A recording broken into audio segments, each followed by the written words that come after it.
per noi significa tornare in libertà, rivedere le facce di persone che non abbiamo mai visto, stare insieme e sperando di rivederci ancora. Un secolo di storia, ma anche un secolo di esperienze vissute fianco a fianco, perché gli alpini sono da sempre una comunità, come hanno dimostrato durante il Covid, uniti al servizio della loro terra e di chi la abita. Eravamo presenti anche a Villorba, abbiamo fatto la distribuzione delle mascherine, poi abbiamo fatto tutti i mercati generali, tutti i servizi sia il martedì che il sabato, facevamo un servizio ai mercati generali.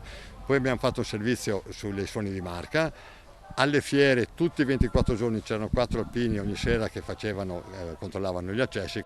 Il 31 ottobre la sezione trevigiana degli alpini compie 100 anni, un traguardo importante da celebrare proprio come loro sanno fare, ed è conto alla rovescia per la 3 giorni di eventi che Antena 3 seguirà sempre in diretta. Venerdì con i primi collegamenti nei notiziari per seguire la partenza delle staffette da Cimagrappa, da Bosco delle Penemozze a Cison di Valmarino, e poi sabato con la partenza di altre 2 staffette da Fagarè e Nervesa della Battaglia, l'arrivo a Treviso e lo sfilamento verso Piazza della Vittoria. Alle 18 in Piazza dei Signori si esibiranno i congedati della fanfara Alpina Giulia. Alle 21 invece in tutte le piazze si esibiranno i cori sezionali che le nostre telecamere porteranno direttamente nelle vostre case.